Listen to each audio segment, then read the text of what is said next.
Well, good morning, everybody. Can you believe it? Here I am. I've had a lot of trouble with my stinking computer. You just wouldn't believe how much trouble this thing is. But I finally got it working okay, and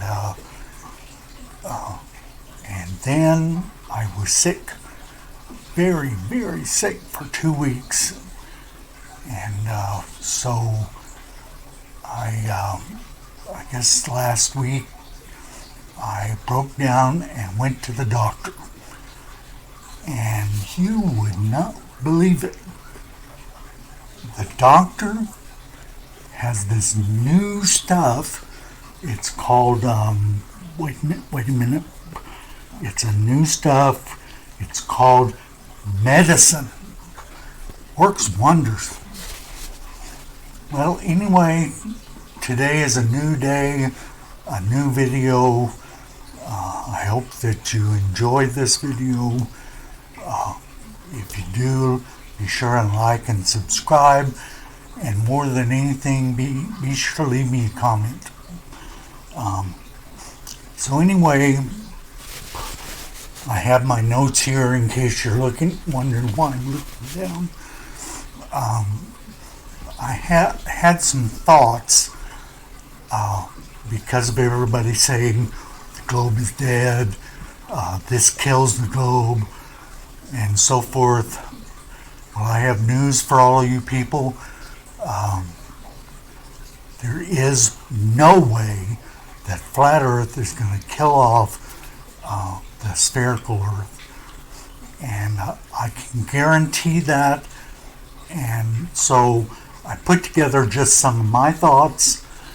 They're not necessarily in any order.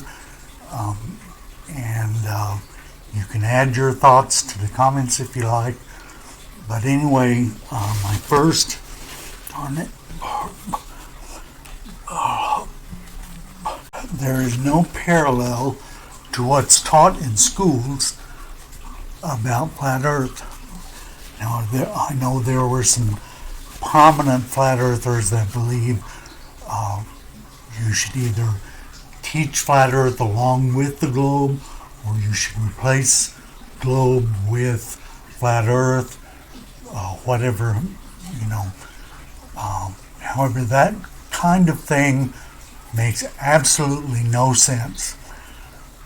First of all, and most of you can attest to this, they don't teach globe or Oblate, Spheroid, or whatever every day. They might have a lesson or two, but the idea is to move on to other things, which flat earthers don't seem to like to do.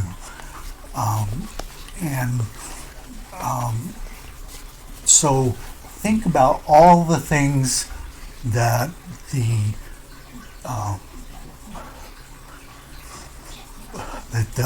Oblate Spheroid does, and all the things that are taught that rely on this thing that builds on each other.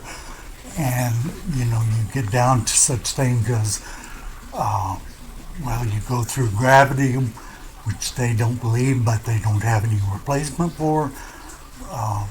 You go down to like parabolic trajectories and things like that. Equivalence in flat Earth.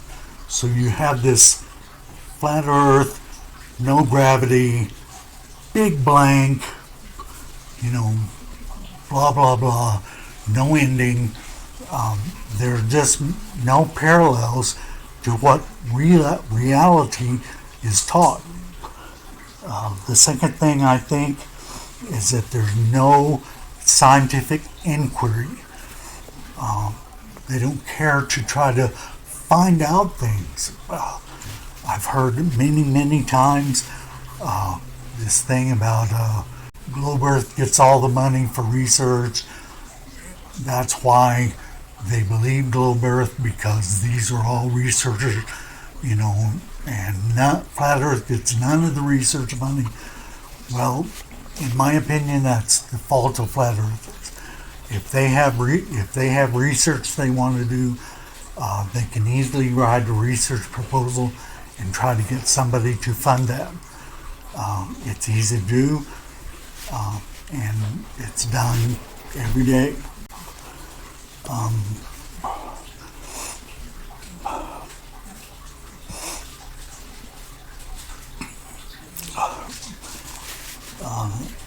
The next thing I thought of is that proof is left to public opinion.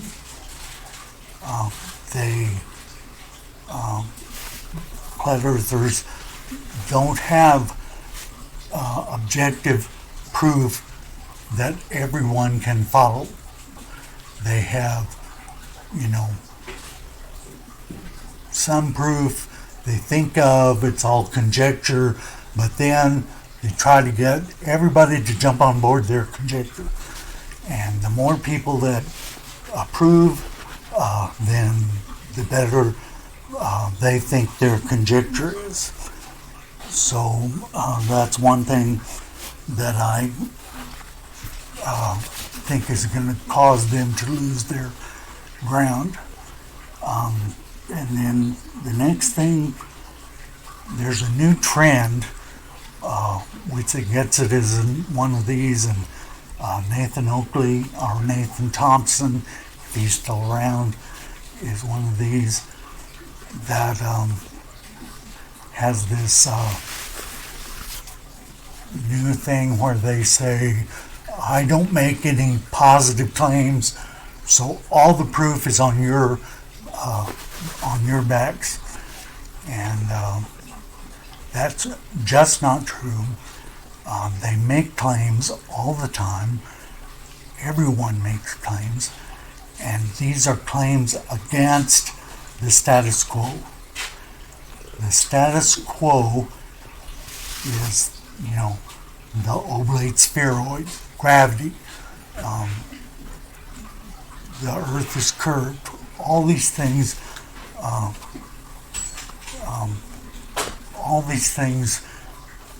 are things that are status quo in the modern culture. So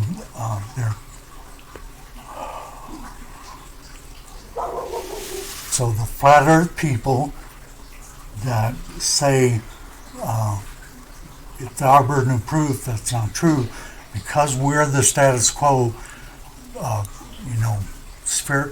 Oblate spheroid is the status quo. That means if they say the earth is flat, the burden of proof is up to them to prove that the earth is flat, not for us to prove that it's a globe. That proof has been done over and over and over and over again for 3,000 years. There have been people that have taken pictures of the earth, of the curvature. Since 1946, they've been taking pictures in space of the earth. And so it's quite clear that this is the status quo. And like I said, the burden of proof is on them because they're trying to buck the status quo. One thing I hate worse than anything is how vitriolic flat earthers are. This is one of my banes of my existence, is that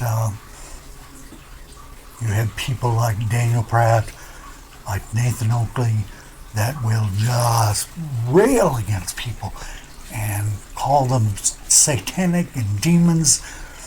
They have all kinds of vile comments that have, and such as that they spout, and then they wonder why people don't want to follow that. They don't want to follow someone that is so angry and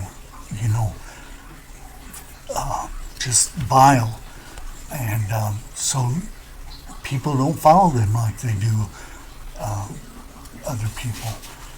And So this being angry like this, it is part of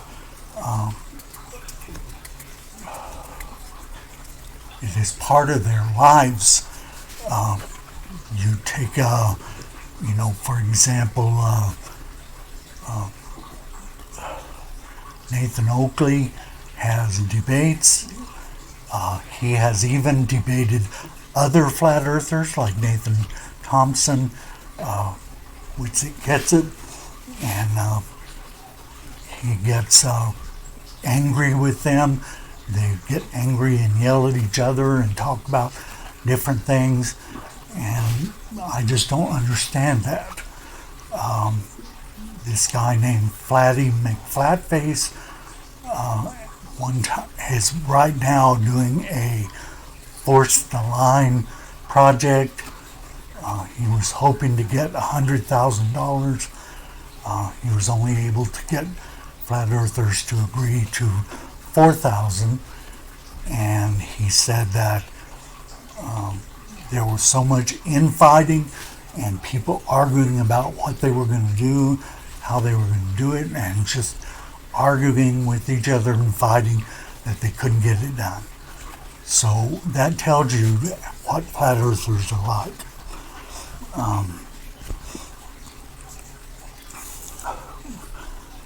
The next thing I had was, and this is kind of hard to talk about, but many aspects of flat earth were taken from the King James Bible Christians.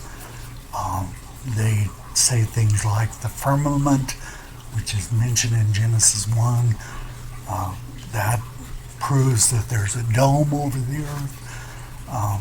There are many places that talk about like the earth being motionless, and so there are things like that they have taken from the Christian Bible. And take this for what it's worth. My opinion is that they are failing as Christians. Their thoughts about Christianity, they want to be at a certain level and they can't reach that level. So in order to make up for that, they try to bring everybody else down to their level, rather than saying, go for it, and you guys, and try to help each other and lift each other up. They're the kind of people that just would rather tear other people down to be at their level. And so that's what I think about that. One of the things is they don't believe anything that they don't understand. The best example of this is good old CC from Westchester County. He is constantly saying things like they think they're sending this rocket up into space and docking with the ISS, and they can't do that. Mankind just is not able to make those kinds of calculations to make that dock, and so it just can't be done. It's fake lies, because there's just no way that humans can do that.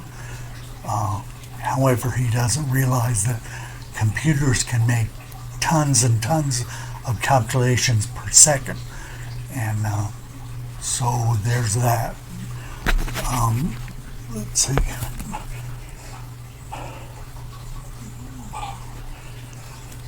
And then the last thing I want to mention is that there is no scientific curiosity. And you watch all these people like Nathan Oakley, CC,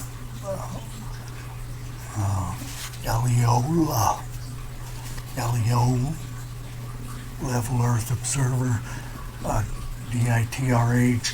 These guys don't care about the science. They don't have any interest in science whatsoever. Their interest lies solely in the conspiracy and in trying to push their conspiracy on other people.